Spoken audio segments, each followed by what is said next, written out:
ഇത് normal pencil colour ഉണ്ട്, അതിൽ കളർ പെൻസിൽസ് യൂസ് ചെയ്യും. ഇത് ഒരു ലൈനിൽ തീർക്കണം, ഇവിടുന്ന് സ്റ്റാർട്ട് ചെയ്തിട്ട് ഇവിടെ എൻഡിങ് അതങ്ങനെ 1 ലൈനായിട്ട് കുറെ ഉണ്ട്. പക്ഷെ എല്ലാ ഫേസും നമുക്ക് വരയ്ക്കാൻ പറ്റില്ല. ഇതിപ്പോ ഗാന്ധിജിന്റെ ഇപ്പൊ നോർമലി എല്ലാവർക്കും കണ്ടാൽ മനസ്സിലാവും, ചെറിയ രൂപം കണ്ടാത്തേ മനസ്സിലാവും. അപ്പൊ പിന്നെ ഞാൻ അതിലൊന്ന് ട്രൈ ചെയ്തു. ഇത് നമ്മള് ഒക്കെ ലൈൻസ് ഹാച്ചിങ് ആയിട്ട് വരും. കൂടുതൽ അങ്ങനെ നമ്മൾ എല്ലാ ടൈപ്പും ചെയ്യൂല, പക്ഷെ ചില ഡ്രോയിങ്സ് ഒക്കെ ചെയ്യുള്ളൂ. ഫുള്ള് ഇങ്ങനെ ഒരു സൈഡിൽ ഇങ്ങനെ ലൈൻ വരച്ചിട്ടല്ലേ. ഇതൊക്കെ എത്ര ടൈം എടുത്തു 15 ആർട്ടും ചെയ്ത് തീർക്കാൻ? ഇതിപ്പോ ചെറിയ സൈസ്, ഞാൻ ഫസ്റ്റ് ടൈം ചെയ്തപ്പോ വലിയ സൈസ് അപ്പൊ കൂടുതൽ കുറെ ടൈം എടുക്കും. ഇത് ഞാൻ ടൈം കൂടുതൽ പോകണ്ടെന്ന് വിചാരിച്ചിട്ട് ചെറിയത് ചെയ്തത്. നമ്മൾ ചെറുതാകുമ്പോ കുറച്ച് ടൈം എടുക്കും. പക്ഷെ അത്യാവശ്യം ഒരു 1 വീക്ക് ഒക്കെ എടുത്തിട്ടാണ് ഞാൻ ചെയ്തത്. കുറച്ച് ടൈം വീഡിയോസ് എടുത്ത് വെച്ചിട്ട് അവസാനം എല്ലാം കൂടി. വീട്ടിൽ നിന്ന് തന്നെ ഇത് ചെയ്തതാണോ? അല്ല, ഹോസ്റ്റലിൽ ഇരിക്കുമ്പോ ചെയ്തതാണ്. അപ്പൊ ഗാന്ധിജിനെ തന്നെ തെരഞ്ഞെടുക്കാനുള്ള ഒരു കാരണം എന്താ? അത് ഗാന്ധിജിനെ ഇപ്പൊ പൊതുവെ നമ്മൾക്ക് ചെറിയ മിസ്റ്റേക്ക് വന്നാലും ആരും കൂടുതൽ അതിമക്ക് ഫോക്കസ് ചെയ്യൂല, പെട്ടെന്ന് മനസ്സിലാവും. ചെറിയ നമ്മൾ വരച്ചു വരുമ്പോ എന്തായാലും ചെറിയ ട്രൈ ചെയ്യാം. മറ്റേതൊക്കെ ആവുമ്പോൾ നമ്മൾ ഫേസ് വേറെ സെപ്പറേറ്റ് ആവുമ്പോൾ ഫേസ് ചേഞ്ച് ആവുന്നു. ഇതാവുമ്പോൾ ചെറിയ ചേഞ്ച് വന്നാലും ആർക്കും എല്ലാവർക്കും മനസ്സിലാവും പെട്ടെന്ന് ഇത് ഗാന്ധിജി ആണ് എന്നുള്ളത്. എല്ലാവർക്കും ഫെമിലിയർ ആയതുകൊണ്ട് അതുകൊണ്ടാണ് ഗാന്ധിജിനെ ചൂസ് ചെയ്തത്. ഇനി നെക്സ്റ്റ് എന്തെങ്കിലും ട്രൈ ചെയ്യണുണ്ടോ ഇനി റെക്കോർഡിന് വേണ്ടിയിട്ട്? അങ്ങനെ നോക്കണം, പറ്റുകയാണെങ്കിൽ പുതിയ എന്തെങ്കിലും വെറൈറ്റികളൊക്കെ. ഫസ്റ്റ് ഇങ്ങനെ റെക്കോർഡ് കിട്ടിയപ്പോ എന്തായിരുന്നു ഒരു ഇങ്ങനെ കിട്ടിയെന്ന് അറിഞ്ഞപ്പോഴുള്ളൊരു എക്സ്പീരിയൻസ്? റെക്കോർഡ് ഫസ്റ്റ് ടൈം എനിക്ക് ഞാൻ ഇത് ചെയ്ത ടൈമിൽ എനിക്ക് കിട്ടുന്നുള്ളതുണ്ടായിരുന്നു. അപ്പൊ റിജക്റ്റ് ആയപ്പോ എനിക്ക് ഭയങ്കര ചെയ്യണ്ടെന്നുള്ളത്. പിന്നെ വെറുതെ ഇരുന്നപ്പോ ഒന്നുകൂടെ ചെയ്ത് നോക്കാന്നുള്ളത് തോന്നി.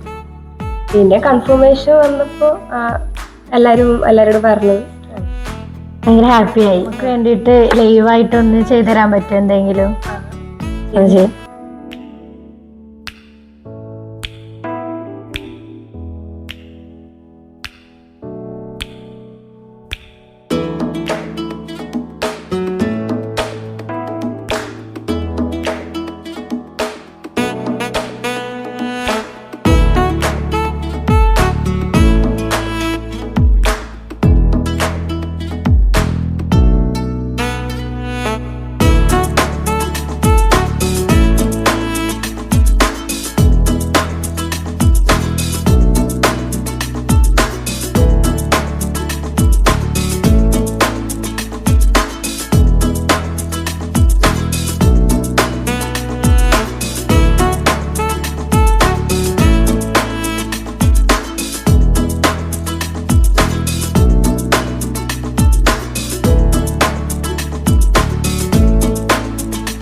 ഫസ്റ്റ് ഇങ്ങനെ മോൾക്ക് ഇന്ത്യൻ ബുക്ക് ഓഫ് റെക്കോർഡ് കിട്ടിയെന്ന് പറഞ്ഞപ്പോ എന്തായിരുന്നു ഉമ്മേന്റെ ഒരു എക്സ്പീരിയൻസ്? നമുക്ക് ഭയങ്കര സന്തോഷമായി, പിന്നെ നല്ലൊരു അഭിമാനല്ലേ മോളിങ്ങനെ മേടിച്ചു പറഞ്ഞപ്പോ. ഇങ്ങനെ പറയാറുന്നോ ഞാൻ അങ്ങനെ കൊടുക്കണുണ്ട് ഇങ്ങനെ ചെയ്യുന്നുണ്ട് അങ്ങനെ വീട്ടിൽ പറഞ്ഞിട്ടുണ്ടായിരുന്നോ? അപ്പൊ ഇങ്ങനെ സപ്പോർട്ട് കൊടുത്തായിരുന്നോ? സപ്പോർട്ടുണ്ട്. ഭയങ്കര ചെറുപ്പത്തിൽ തന്നെ ഭയങ്കര താല്പര്യമാണ് വരയ്ക്കണ കാര്യങ്ങളിലല്ലേ. പിന്നെ ആള് പറഞ്ഞു ഹോസ്റ്റലിൽ പോയപ്പോഴാണ് ഇത് ചെയ്തത്. അപ്പൊ ഹോസ്റ്റലിൽ വിശേഷങ്ങളൊക്കെ പറയായിരുന്നു.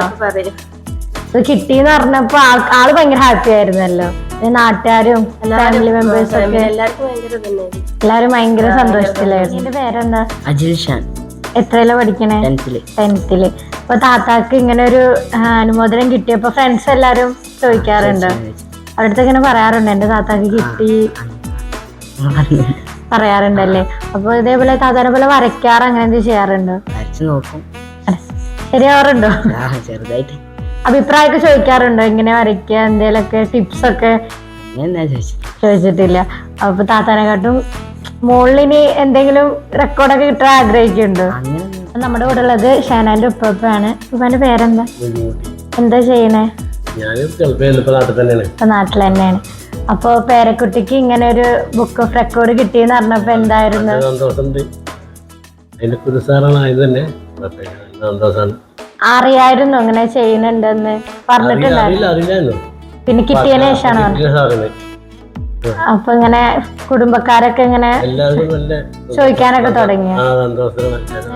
റെക്കോർഡ് കിട്ടിയെന്ന് പറഞ്ഞപ്പോ മുൻപ് പഠിച്ച സ്കൂളിൽ നിന്നൊക്കെ വിളിച്ചിട്ടൊക്കെ ഉണ്ടായിരുന്നോ? UP സ്കൂൾ പഠിച്ച സാറുമാരൊക്കെ വിളിച്ചിട്ട് കൺഗ്രാറ്റ്സ് ഒക്കെ പറഞ്ഞു.